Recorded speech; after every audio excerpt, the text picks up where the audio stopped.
ইসলাম শিখিয়েছে শেষ নিঃশ্বাস পর্যন্ত তোমাকে লড়ে যেতে হবে।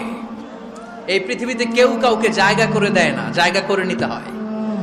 এই পৃথিবীটা the life is not a bed of roses, এটা ফুল বিছানো কোনো ফুল সজ্জা নয়, এটা কণ্টকাকীর্ণ। কেউ আপনার স্পেস করে দিবে না, কেউ আপনাকে সুযোগ করে দিবে না, কেউ আপনার জায়গা করে দিবে না, বরং আপনি জায়গা করে নিলে টাইনা নিচে নামাবে। কথা বলেন। এজন্য কখনো অলসতাকে স্থান দেয়া যাবে। রাসূল বাত্তালি দুক্কানু শয়তান, অলস মস্তিষ্ক শয়তানের আড্ডা। অলস যদি কেউ থাকে এটারে টেনে বেঁধে কাজে নামাবেন, পারা যাবে? আমরা আমাদের সমতল ভূমিতে চাষ করতে চাই না। মালয়েশিয়াতে একটা এলাকা আছে ক্যামেরুন হাইল্যান্ড, ওরা পাহাড়ের মধ্যে চাষাবাদ করে গোটা মালয়েশিয়ার খাদ্যদ্রব্যের অভাবকে মুক্ত করে দিয়েছে। পাহাড়ের মধ্যে ওখানে ফুলের বাগান, ক্যামেরুন হাইল্যান্ড প্রায় ৬,০০০ ফিট উঁচু, প্রচন্ড ঠান্ডা। এই ঠান্ডা পাহাড়ে হিল ট্রাক্টস এরিয়াতে মালয়েশিয়ার এই ক্যামেরুন হাইল্যান্ডে ওখানে আছে ফুলের বাগান, আছে ফলের বাগান, আছে চায়ের বাগান, ওখানে মধুর চাষ হয়, ওখানে শাকসবজি চাষ হয়, ওখানে অনেক কিছু চাষাবাদ হয়। ওই ফলমূল শাকসবজি দিয়ে গোটা মালয়েশিয়ার 14টা স্টেটে যত শাক সবজি ফলমূল লাগবে ওরা আঞ্জাম দেয়।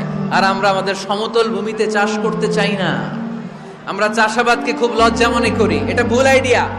আমাদের যে এলাকা যেই জিনিসের জন্য বিখ্যাত ওইটাকে আমাদের ব্র্যান্ডিং করতে হবে। লক্ষ্মীপুর কিসের জন্য বিখ্যাত? নারিকেল সুপারি।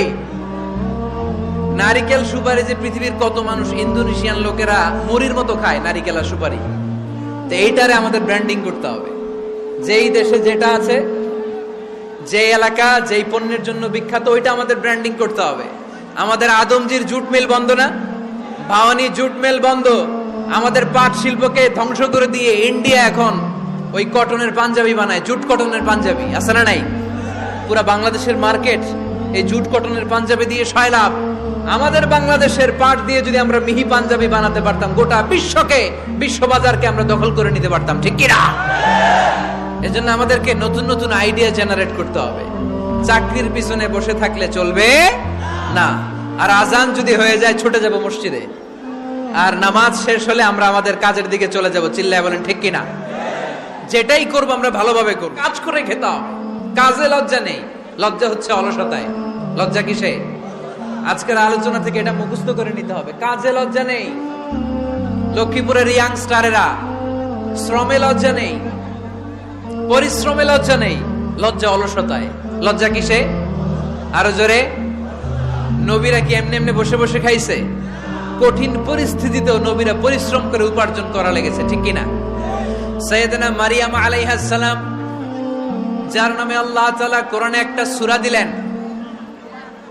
উনি পৃথিবীতে এমন একজন মহিয়সী নারী, যেই নারীর গর্ভে, যেই নারীর পেটের ভেতরে স্বামীর স্পর্শ ছাড়া সন্তান দিয়েছে কে? সাইয়েদনা ঈসা আলাইহিস সালাম পেটে আসলেন।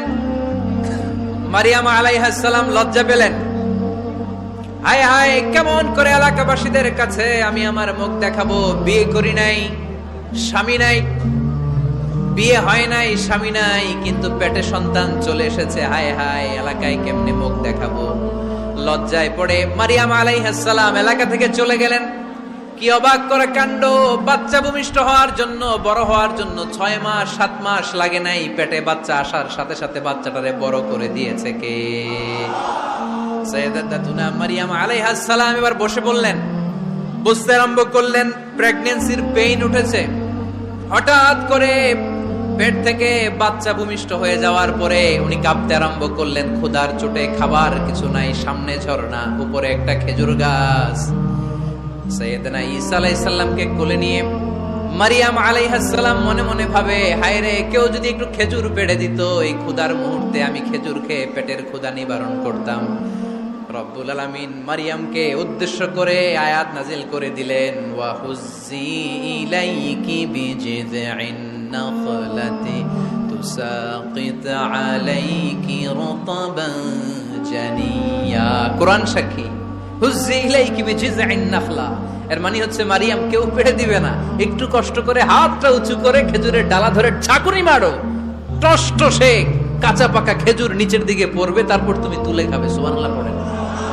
আল্লাহ চাইলে অটোমেটিক্যালি কারামাত হিসেবে খেজুরগুলো নিচে ফেলতে পারতেন না?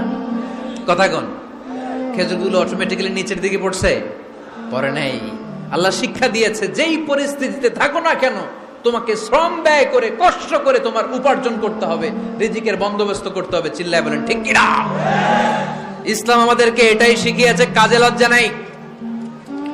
আবার বিশ্বনবী বললেন, ইন খামাতিস সাআ